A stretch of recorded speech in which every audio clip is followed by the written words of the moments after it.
അതിപ്പോ ഇംഗ്ലീഷിലൊക്കെ അങ്ങനെയുണ്ട്, ഈ ഓതറൈസ്ഡ് ബയോഗ്രഫീസ് എന്ന് പറയുന്നത്. നമ്മൾ എഴുതുന്ന ആള് ആത്മകഥ എഴുതുന്നില്ല, പക്ഷേ ആത്മകഥയ്ക്ക് ഒപ്പം നിൽക്കാൻ കഴിയുന്ന ഒരു ജീവചരിത്രം, ആ സ്ത്രീയുടെ എന്താ പല തലത്തിലൂടെയുള്ള ഒരു വീക്ഷണം. അതുകൊണ്ട് അതും ഒരു മലയാളിക്ക് ഈ കാലഘട്ടത്തിൽ ഒരു പ്രധാനപ്പെട്ട പുസ്തകമാണ്.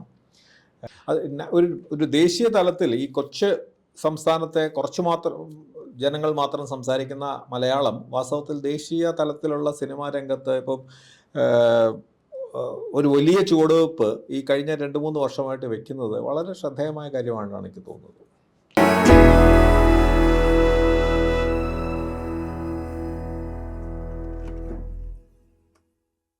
ഈ 2025 യഥാർത്ഥത്തിൽ നമ്മളിങ്ങനെ കണക്ക് കൂട്ടുമ്പോൾ ഒരുപാട് നഷ്ടങ്ങളുടെ, വ്യക്തി നഷ്ടങ്ങളുടെ കൂടി കാലമായിരുന്നു.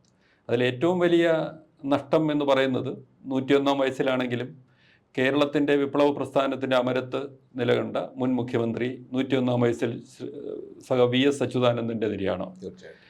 അതുവരെ ഏറ്റവും വലിയ വിലാപയാത്രയും ജനകീയ പങ്കാളിത്തവും ഉണ്ടായ ഒരു മരണാനന്തരം ഉണ്ടായത് ഉമ്മൻചാണ്ടി എന്നൊരു നേതാവിനായിരുന്നു. പക്ഷേ അതിനെയൊക്കെ മറികടന്ന് ജനക്കൂട്ടം ആർത്തലച്ചൊഴുകി വരുന്ന ഒരു കാഴ്ച ഈ 2025 ജൂലൈ 21 ശേഷം കേരളം കാണുകയുണ്ട്. അപ്പോൾ അത് VS അച്യുതാനന്ദൻ എന്ന് പറയുന്ന വലിയ നേതാവിനോടുള്ള ഒരു ആദരം കേരളം ഹൃദയം കൊണ്ട് കൈകൂപ്പി നിൽക്കുന്ന ഒരു കാഴ്ചയാണ് കണ്ടത്. യഥാർത്ഥത്തിൽ ഈ കേരളത്തിൽ കഴിഞ്ഞ വർഷം തുടങ്ങിയത് തന്നെ ജനുവരി 11 നമ്മുടെ ഭാവഗായകനായ പി ജയചന്ദ്രൻ്റെ നിര്യാണത്തോടു കൂടിയാണ് നമ്മുടെ ആ വർഷം യഥാർത്ഥത്തിൽ നമ്മളെ കരയിപ്പിച്ചുകൊണ്ട് തന്നെ തുടങ്ങിയത്. അത് കഴിഞ്ഞ് ആ വർഷം തന്നെ ജനുവരി 25 ഷാഫി എന്ന് പറഞ്ഞ് സംസ്ഥാന അവാർഡ് നേടിയ മേരിക്കുണ്ടൊരു കുഞ്ഞാട് പോലും കുറേയേറെ മായാവി, പുലിവാൽ കല്യാണം, തൊമ്മനും മക്കളും, ചട്ടമ്പി നാട്, കല്യാണരം, അങ്ങനെ കുറേയേറെ ഈ ജനകീയമായി വലിയ വിജയമായ സിനിമകളുടെ സംവിധായകനായിരുന്ന ഷാഫി അന്തരിച്ചു. മാർച്ച് 13 ദളിത് ആക്ടിവിസ്റ്റും എഴുത്തുകാരനുമായിരുന്ന KK കൊച്ച് നമ്മോട് വിട പറഞ്ഞു. ഏപ്രിൽ 26 MGS നാരായണൻ എന്ന പ്രഗത്ഭനായ ചരിത്രകാരൻ നമ്മെ വിട്ടുപോയത്. മലയാള സിനിമയെ ദേശീയ അന്തർദേശീയ തലത്തിൽ അടയാളപ്പെടുത്തിയ ഷാജി N കരുൺ ഏപ്രിൽ 28. എനിക്ക് തോന്നുന്നു ഷാജി N കരുണിനെയൊക്കെ നമുക്ക് അടൂർ ഗോപാലകൃഷ്ണനെ, അരവിന്ദനെയും മാറ്റി നിർത്തിയാൽ പിന്നെ അടുത്ത പേരായിട്ട് നമുക്ക് കാണാവുന്ന ഒരാളാണ്. പിന്നെ KPCC പ്രസിഡൻ്റായിരുന്ന MLA-യും രാജ്യസഭാംഗവുമായിരുന്ന തെന്നല ബാലകൃഷ്ണപിള്ള ജൂൺ 6 നമ്മളോട് യാത്ര പറഞ്ഞത്. ഈ കലാഭവൻ നവാസ് 51 വയസ്സിൽ ഹോട്ടൽ മുറിയിൽ മരിച്ച നിലയിൽ കാണപ്പെട്ടത് ഓഗസ്റ്റ് 1.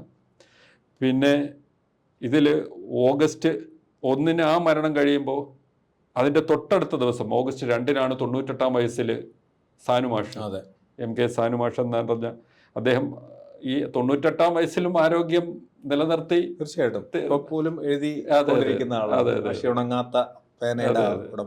അങ്ങനെ നിൽക്കുന്നു. ഇപ്പോൾ കേരളത്തിൽ ആദ്യത്തെ വനിതാ ഫോറൻസിക് സർജനായിരുന്ന ഡോക്ടർ ഷെർലി വാസു സെപ്റ്റംബർ 4 അന്തരിച്ചത്. അത് ആദ്യത്തെ ഫോറൻസിക് സർജൻ എന്നുള്ളതിന് ഉപരി ഈ സൗമ്യ വധക്കേസ് ഉൾപ്പെടെ കുറേയേറെ വളരെ ശ്രദ്ധേയമായ കേരളത്തിൻ്റെ ശ്രദ്ധ പിടിച്ചു പറ്റിയ കേസുകളിലൊക്കെ തെളിവ് കണ്ടെത്തിയ ആളുകൂടിയായിരുന്നു. പോസ്റ്റ്മോർട്ടം ടേബിൾ എന്ന് പറഞ്ഞ ഈ ഫോറൻസിക് അന്വേഷണം എങ്ങനെയാണ് എന്നുള്ള ഒരു പുസ്തകം തന്നെ എഴുതിയ ഷെർലി വാസുവിന് ഈ വനിതാരത്നം ഉൾപ്പെടെയുള്ള സംസ്ഥാന സർക്കാരിൻ്റെ പുരസ്കാരങ്ങളും ലഭിച്ചിരുന്നു. നവംബർ 29 കോഴിക്കോട് MLA-യും CPM നേതാവുമായിരുന്ന കാനത്തിൽ ജമീല അന്തരിച്ചത്. പക്ഷേ ഈ കഴിഞ്ഞ കുറേ നാളായി അസുഖബാധിതനായിരുന്നു നടൻ ശ്രീനിവാസൻ. അപ്പോൾ അദ്ദേഹം നടനാണോ, സംവിധായകനാണോ, അല്ല തിരക്കഥാകൃത്താണോ, അതോ ഇനിയിപ്പോൾ ഈ ഒരുപാട് പേര് പറയുന്നുണ്ട് ഈ കുഞ്ചൻ നമ്പ്യാരുടെ ആധുനിക കാലത്തിൻ്റെ ഒരു പുതിയ ഒരു പ്രതിഭ എന്നുള്ള നിലയിലുണ്ട്. പക്ഷെ അദ്ദേഹം തിരിച്ചു വരുന്നു എന്ന് പറഞ്ഞ് പുതിയ സിനിമകളിലൊക്കെ അഭിനയിക്കുന്നു. കുറുക്കൻ എന്നൊക്കെ പറഞ്ഞിട്ടുള്ള വേഷങ്ങളിൽ വന്ന് വളരെ സജീവമാവുന്നു എന്ന ഒരു പ്രതീതി സൃഷ്ടിച്ചുകൊണ്ട് സത്യൻ അന്തിക്കാട് തന്നെ പറഞ്ഞു. അതായത് പുതിയൊരു സിനിമ മോഹൻലാലിനെ വെച്ച് അതിൻ്റെ ആലോചനകൾക്കിടയിലാണ് അതെ. അദ്ദേഹം യാത്ര പറഞ്ഞത്. അപ്പോൾ അങ്ങനെ ഈ ഒരു കാലം യഥാർത്ഥത്തിൽ നമ്മളെ വളരെ നഷ്ടമുണ്ടാക്കുന്ന ഒരു കാലം കൂടിയായിരുന്നു 2025. ഈ നഷ്ടമുണ്ടാക്കുന്നു എന്ന് പറയുമ്പോഴും 2025 ദേശീയ തലത്തിൽ അംഗീകരിക്കപ്പെടുകയുണ്ടായി. അതിലാദ്യത്തെ പുരസ്കാരം എന്ന് പറഞ്ഞ് നമ്മുടെ മുന്നിലേക്ക് വന്നത് MT വാസുദേവൻ നായർക്ക് മരണാനന്തരം പ്രഖ്യാപിക്കപ്പെട്ട പത്മവിഭൂഷണാണ്. അത് അദ്ദേഹത്തിൻ്റെ മകൾ അശ്വതിയാണ് ഏറ്റുവാങ്ങിയത്. എന്നാൽ ഈ കഴിഞ്ഞ വർഷത്തെ ഏറ്റവും ശ്രദ്ധേയമായ പുരസ്കാരം എന്ന് പറയുന്നത് മോഹൻലാലിന് കിട്ടിയ ദാദാ സാഹിബ് ഫാൽക്കെ അവാർഡാണ്. അത് സ്വാഭാവികമായിട്ടും വലിയ രീതിയിൽ അടൂർ ഗോപാലകൃഷ്ണന് ശേഷം മലയാളത്തിന് കിട്ടിയ ദാദാ സാഹിബ് ഫാൽക്കെ അവാർഡ് എന്നുള്ള നിലയിൽ വളരെയേറെ ശ്രദ്ധിക്കപ്പെട്ട ഒരു പുരസ്കാരമാണ്. പക്ഷെ കഴിഞ്ഞ ദേശീയ പുരസ്കാരത്തിൽ 2 പുരസ്കാരം, സഹനടനുള്ള പുരസ്കാരം പൂക്കാലം എന്നുള്ളൊരു സിനിമയ്ക്ക് വിജയരാഘവന്, നടി ഉർവശിക്ക് സഹനടി എന്നുള്ള നിലയിൽ ഉള്ളൊഴുക്കിലും കിട്ടി. പക്ഷെ അത് മികച്ച നടി എന്നുള്ള നിലയിൽ പരിഗണിക്കപ്പെട്ടതിന് ശേഷമാണ് പിന്നെ ഒരു ഒത്തുതീർപ്പ് എന്നുള്ള നിലയിൽ കിട്ടിയത് എന്നുള്ളതിൽ. പക്ഷെ അതിൽ ഏറ്റവും സങ്കടകരമായ ഒരു കാര്യമുണ്ട്. മലയാളത്തെ അങ്ങേയറ്റം അപഹസിക്കുന്ന കേരള സ്റ്റോറി എന്ന സിനിമയ്ക്ക് 2 ദേശീയ പുരസ്കാരം കിട്ടി എന്നുള്ളതുണ്ട്. കേരളം ഫിഗർ ചെയ്തിട്ടുണ്ട്. അതെ അതെ അതെ അതെ അതെ. പിന്നെ മലയാള സിനിമയെ പറ്റി നോക്കുകയാണെങ്കിൽ എമ്പുരാൻ ഉള്ളടക്കം കൊണ്ട് വളരെ വലിയ ശ്രദ്ധ വരികയും പിന്നെ ഒരു കളക്ഷൻ എന്നുള്ള നിലയിൽ വലിയ രീതിയിൽ വന്നു.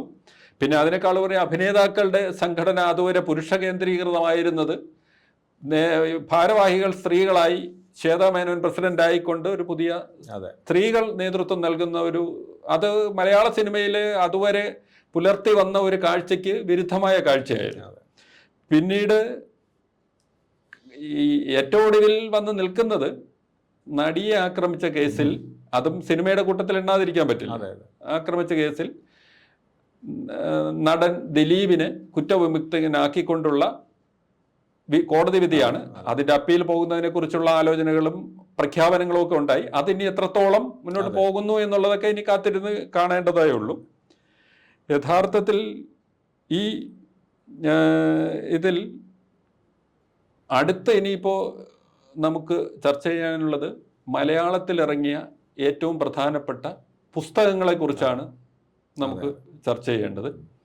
അപ്പോൾ അതിലെനിക്ക് തോന്നുന്ന ഒരു കാര്യം, ഞാൻ ഈ 2025 വായിച്ചതിൽ ഏറ്റവും ശ്രദ്ധേയമായ പുസ്തകമായിട്ട് എനിക്ക് തോന്നിയത് കമ്പിളിക്കണ്ടത്തെ കൽഭരണികൾ എന്ന് പറഞ്ഞ് ബാബു എബ്രഹാം എഴുതിയ വളരെ മനോഹരമായ പുസ്തകം. നമ്മൾ എടുത്താൽ അത് ആദ്യത്തെ പേജ് വായിക്കുമ്പോൾ ഒരു സാധാരണ ഭാഷയിൽ എഴുതിയ ഒരു പുസ്തകം, പക്ഷേ അസാധാരണമായ അനുഭവങ്ങൾ. എഴുത്തുകാരൻ ആദ്യമായിട്ട് എഴുതുന്ന പുസ്തകമാണ് അത്. യഥാർത്ഥത്തിൽ അനുഭവം ഇത്ര തീവ്രമാവുന്നു എന്നുള്ളത് അതൊരു നോവലായിരുന്നെങ്കിൽ ഒരുപക്ഷെ ആ നോവൽ പരാജയപ്പെടുമായിരുന്നു. കാരണം ഇങ്ങനെയൊക്കെ ഒരാളിന് അനുഭവിക്കാൻ കഴിയുമോ എന്ന് ചോദിച്ച്, ഇല്ലെങ്കിൽ ഒരു സിനിമ കണ്ടാൽ പോലും ഇത് ഇങ്ങനെയൊന്നും സിനിമയിൽ യാഥാർത്ഥ്യമായി ബന്ധമില്ല എന്ന് വിചാരിക്കും. പക്ഷേ അത് അത്ര തീവ്രമായി ഒരു ഇടുക്കിയിലെ കമ്പിളിക്കണ്ടം എന്ന് പറയുന്ന നാട്ടിൽ ഒരു അമ്മയും 2-3 കുഞ്ഞുങ്ങളും ഒരു അതിജീവനത്തിനായി നടത്തുന്ന ഒരു സമരം എന്ന് പറയുന്നത് അതൊരു വല്ലാത്ത അതിൽ ഏറ്റവും അവസാനിക്കുന്നത് അയാൾ വിദേശത്ത് പോയി സ്വന്തം ജീവിതം കരിപ്പിടിപ്പിച്ചു എന്ന് പറയുമ്പോൾ അയാൾ ആ ദുരന്തത്തെ അതിജീവിച്ചു എന്നുള്ളതാണ്. അതൊരു സിനിമ കാണുന്ന, ഇല്ലെങ്കിൽ നമ്മളെ ആവേശം കൊള്ളിക്കുന്ന ഒരു സിനിമ കാണുന്ന വലിയ വിജയവുമായി. അതെ അതെ, വലിയ വിജയമായി. മലയാളികൾ അത് പൂർണ്ണ സ്വീകരിച്ചു. അതെ, മാതൃഭൂമി ബുക്സിന്റെ ഏറ്റവും വലിയ വിജയങ്ങളിൽ ഒന്നായി, ഏറ്റവും കൂടുതൽ കോപ്പി വിറ്റഴിഞ്ഞ പുസ്തകങ്ങൾ, അത് കഴിഞ്ഞ കുറെ നാളായിട്ട് ഏറ്റവും കൂടുതൽ വിൽക്കപ്പെടുന്ന പുസ്തകങ്ങളുടെ പട്ടികയിലും അത് വന്നിട്ടുണ്ട്. അപ്പൊ അതാണ് മലയാളത്തിലെ ഏറ്റവും പ്രധാനപ്പെട്ട പക്ഷെ എനിക്ക് തോന്നുന്നു ഇപ്പോൾ ഏറ്റവും ഒരു പുസ്തകത്തിനെ കുറിച്ച് കൂടി പറയേണ്ടതുണ്ടെന്ന് തോന്നുന്നു. MT വാസുദേവൻ നായർ എന്ന് പറഞ്ഞ് ശ്രീകുമാർ എഴുതിയ ജീവചരിത്രം. അത് MT അനുമതി നൽകി എഴുതിയ ഒരു പുസ്തകമാണ്. അതും ഏറ്റവും കൂടുതൽ ശ്രദ്ധിക്കപ്പെടുന്ന, ഒരുപക്ഷെ ഭാവിയിൽ നമ്മുടെ ആത്മകഥകളും അതുപോലുള്ള പുസ്തകങ്ങളെ എങ്ങനെ എഴുതണമെന്നുള്ളതിൻ്റെ ഒരു മാതൃകയായി മാറാൻ ഇടയുള്ള ഒരു പുസ്തകമാണ്. അതിപ്പോ ഇംഗ്ലീഷിലൊക്കെ അങ്ങനെയുണ്ട്, ഈ ഓതറൈസ്ഡ് ബയോഗ്രഫീസ് എന്ന് പറയുന്നത്. നമ്മൾ എഴുതുന്ന ആള് ആത്മകഥ എഴുതുന്നില്ല, പക്ഷേ ആത്മകഥയ്ക്ക് ഒപ്പം നിൽക്കാൻ കഴിയുന്ന ഒരു ജീവചരിത്രം അദ്ദേഹത്തിന്റെ പൂർണ്ണ അംഗീകാരത്തോടെയും അനുമതിയോടെയും പബ്ലിഷ് ചെയ്തു. ആ ഗണത്തിൽ പെടുന്ന ഏറ്റവും പ്രധാനപ്പെട്ട ഒരു രചനയായിട്ട് നമുക്ക് തീർച്ചയായിട്ടും കണക്കാക്കാമെന്ന് എനിക്ക് തോന്നുന്നത്. ഫെഡറൽ ബാങ്കിന്റെ സാഹിത്യ പുരസ്കാര ചുരുക്കപ്പട്ടികയിലും ആ പുസ്തകം ഉൾപ്പെട്ടിട്ടുണ്ട്. അപ്പൊ ഈ മലയാളത്തിലെ പുസ്തകം അല്ലെങ്കിലും പകുതി മലയാളി മാത്രമായ അരുന്ധതി റോയുടെ പുസ്തകമാണ് വാസ്തവത്തിൽ ഇന്ത്യയിൽ ഈ വർഷം ഏറ്റവും കൂടുതൽ ശ്രദ്ധിക്കപ്പെട്ടത്. പുസ്തകം എന്നുള്ളത് വളരെ ഒരു കേരളീയമായിട്ടുള്ള ഒരു സങ്കുചിതമായ കാഴ്ചപ്പാടിലല്ല പറയുന്നതെങ്കിലും അത് മലയാളിക്ക് കൂടി അഭിമാനകരമാണെന്നാണ് എനിക്ക് തോന്നുന്നത്. മദർ മേരി കംസ് ഹോം എന്ന് പറയുന്ന പുസ്തകം നേരത്തെ പറഞ്ഞ പോലെ സന്തോഷമായ കമ്പിളികണ്ഠത്തിന്റെ കാര്യം പറഞ്ഞ പോലെ തീവ്രമായ അനുഭവങ്ങളുടെ ഒരു ഒരു ഒരു ഒരു നറേറ്റീവാണ്. അപ്പോൾ അത് അരുന്ധതി റോയി പോലെയുള്ള ഒരു കൃതഹസ്ഥയായിട്ടുള്ള എഴുത്തുകാരിക്ക് എന്നുള്ളതിൻ്റെ അപ്പുറത്ത് മേരി റോയി എന്ന് പറയുന്ന കേരള ചരിത്രത്തിൽ തന്നെ ഒരു പ്രധാനപ്പെട്ട പങ്ക് വഹിച്ച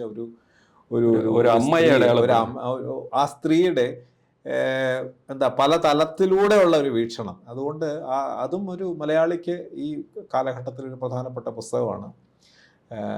ശശി തരൂർ ശ്രീനാരായണ ഗുരു എന്ന് പറയുന്ന ശശി തരൂരിന്റെ ഏറ്റവും പുതിയ പുസ്തകം രാജ്ഭവനിൽ വെച്ചാണ് പ്രകാശനം ചെയ്യപ്പെട്ടത്. അത് പുതിയ രാഷ്ട്രീയത്തിന്റെ അതുകൊണ്ട് അദ്ദേഹത്തിന്റെ പുതിയ രാഷ്ട്രീയത്തിനെ കുറിച്ചോ അദ്ദേഹത്തിന്റെ ഒരു ഒരു സന്നിഗ്ധ രാഷ്ട്രീയത്തിന്റെ ഫലമാണോ ആ പുസ്തകം എന്നും കൂടെ പറയേണ്ടിയിരിക്കുന്നു. അതിനെപ്പറ്റി പുസ്തകത്തിന്റെ വിശദമായിട്ടുള്ള വായിച്ചു തുടങ്ങിയിട്ടുള്ള ആൾക്കാർ അതുകൊണ്ട് അറിയില്ല. എന്നാലും അതൊരു ശ്രദ്ധിക്കേണ്ട പുസ്തകമാണെന്ന് തോന്നുന്നു ഈ വർഷത്തെ. അങ്ങനെ ഒരുപാട് പുസ്തകങ്ങൾ വളരെ പ്രധാനപ്പെട്ട രചയിതാക്കൾ എം മുകുന്ദൻ ഒരു പുസ്തകം പബ്ലിഷ് ചെയ്തിട്ടുണ്ട്. ഏഞ്ചൽ മേരിയുടെ 100 ദിവസം. അതെ, അത് ഈ പറയുന്ന പോലെ വേണ്ട വിധത്തിൽ ശ്രദ്ധിക്കപ്പെട്ടില്ല. പിന്നെ KR മീരയുടെ പുതിയ പുസ്തകം കാലാച്ചി അതിപ്പോ ഞാനത് വായിച്ചിട്ടില്ല, കാരണം വാങ്ങി വെച്ചു. അത് വലിയ പുസ്തകമാണ്, അതിപ്പോ വായിക്കാനായിട്ട് ഇരിക്കുന്നതേ ഉള്ളൂ. ബെന്യാമിന്റെ പുസ്തകം അങ്ങനെ പ്രധാനപ്പെട്ട സാഹിത്യകാരുടെ പല പുസ്തകങ്ങളും ഇറങ്ങിയിട്ടുമുണ്ട്. സാംസ്കാരികമായിട്ടും പുസ്തകങ്ങളുടെ ലോകം വളരെ സജീവമായി തന്നെ ഈ 2025 നന്നായി വായിക്കപ്പെടുന്ന ഒരു തലമുറ വളരെ സജീവമായി വരുന്നു എന്നുള്ള സിനിമയുടെ കാര്യം പറഞ്ഞ പോലെ മലയാള സിനിമ ഒരുപക്ഷെ അത് ഈ വർഷം മാത്രമല്ല, കഴിഞ്ഞ 2-3 വർഷമായിട്ട് മലയാളത്തിൽ ഒന്നുകിൽ നിങ്ങളൊരു ആർട്ട് സിനിമ എന്ന് പറഞ്ഞാൽ അടൂരിൻ്റെ അരവിന്ദൻ്റെയും ഷാജിയുടെയൊക്കെ സിനിമ, അതല്ലെങ്കിൽ വളരെ മോശപ്പെട്ട സിനിമ, ഇത് 2 സിനിമയ്ക്ക് അപ്പുറത്ത് മലയാള സിനിമയിൽ സജീവമായ ഒരു സാന്നിധ്യം വാസ്തവത്തിൽ തെളിയിക്കുന്നത് ദേശീയ തലത്തിൽ, അതായത് മറു സംസ്ഥാനത്ത് ഇപ്പോൾ പല സംസ്ഥാനങ്ങളിലും പോവുകയാണെങ്കിൽ വാസ്തവത്തിൽ മലയാള സിനിമയെ വലിയ ആദരവോടെ കാണുന്ന ഒരു ദേശീയ ഓഡിയൻസ് വളർന്നു വരുന്ന ഒരു കാലമാണ്. അത് 2025 തീർച്ചയായിട്ടും. കഴിഞ്ഞ വർഷം അതിന്റെ പ്രധാനപ്പെട്ട നേട്ടങ്ങൾ നേരത്തെ എമ്പുരാൻ ഒരു വിവാദ വിഷയമാണെങ്കിൽ എമ്പുരാൻ മാത്രമല്ല നമ്മൾ പറയേണ്ടത്, കളങ്കാവൽ എന്ന് പറയുന്ന സിനിമയിൽ മമ്മൂട്ടി ഒരു വില്ലനെ അവതരിപ്പിച്ച് അത് വിപണി വിജയവുമായ സിനിമയാണ്.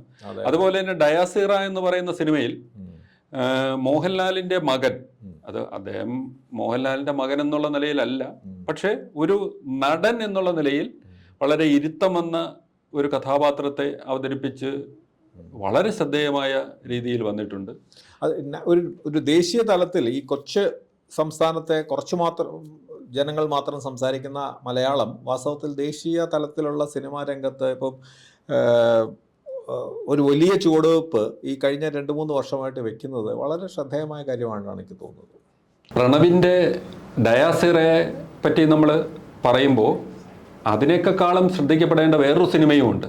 അത് ലോകയാണ്. ഇപ്പോൾ ഇതിനകം തന്നെ 300 കോടി രൂപ കളക്ട് ചെയ്ത് കഴിഞ്ഞ ഒരു മലയാള സിനിമ 300 കോടി പോയിട്ട് 50 കോടി തന്നെ വലിയൊരു ചരിത്രമായി മാറുന്ന കാലത്താണ് 300 കോടി ലോക മാർക്കറ്റിൽ നിന്ന് മലയാള സിനിമ. മാത്രമല്ല ഇപ്പോൾ ഈ ബ്രഹ്മാണ്ഡ സിനിമകൾ എന്ന് പറഞ്ഞുകൊണ്ട് കന്നഡയിലും തെലുങ്കിലും ഒക്കെ ഉണ്ടാവുന്ന സിനിമകളിൽ നിന്ന് വ്യത്യസ്തമായിട്ട് ഇത് കൂടുതൽ അർത്ഥവത്തായിട്ടുള്ള കൂടുതൽ സാരവത്തായ സിനിമകളാണ് ഇവിടെ നമ്മുടെ ഈ പ്രധാനപ്പെട്ട വലിയ നമ്മുടെ ബ്രഹ്മാണ്ഡ സിനിമകളാവുന്നത്. അത് വലിയ അഭിമാനകരമായ കാര്യമാണ്. ഇവിടുത്തെ ഏറ്റവും പ്രധാനപ്പെട്ട ചില കച്ചവട സിനിമ എന്നൊക്കെ വിളിക്കപ്പെടുന്നവരടക്കം ഇപ്പോൾ ഡൊമിനിക് അരുൺ എന്ന് പറയുന്ന ആളാണ് ഈ ലോക വാസ്തവത്തിൽ വലിയ ചർച്ചയാണ് ഇന്ത്യയിൽ ഉണ്ടായിരിക്കുന്നത്.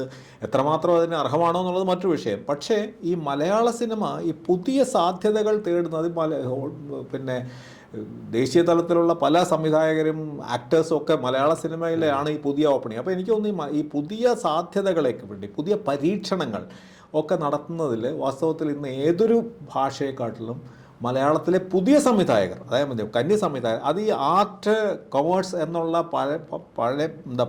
പഴയ ബൈനറികൾക്ക് അപ്പുറത്ത് ഒരു പുതിയ സ്പേസ് കണ്ടെത്തുന്നു എന്നുള്ളത് വാസ്തവത്തിൽ വലിയ അഭിമാനകരമായ കാര്യമായിട്ടാണ് എനിക്ക് തോന്നുന്നത്. അപ്പോൾ നമുക്ക് സാഹിത്യത്തിലും സിനിമയിലും പുതിയ ആൾക്കാരെയാണ് നമ്മൾ പ്രതീക്ഷയർപ്പിച്ചുകൊണ്ടാണ് 2025 വിട പറയുന്നത്. അപ്പോൾ പുതിയ കാഴ്ചകളും പുതിയ വിഭവങ്ങളുമായി 2026 നമുക്ക് മുന്നിലെത്തുമെന്ന് പ്രതീക്ഷിക്കും.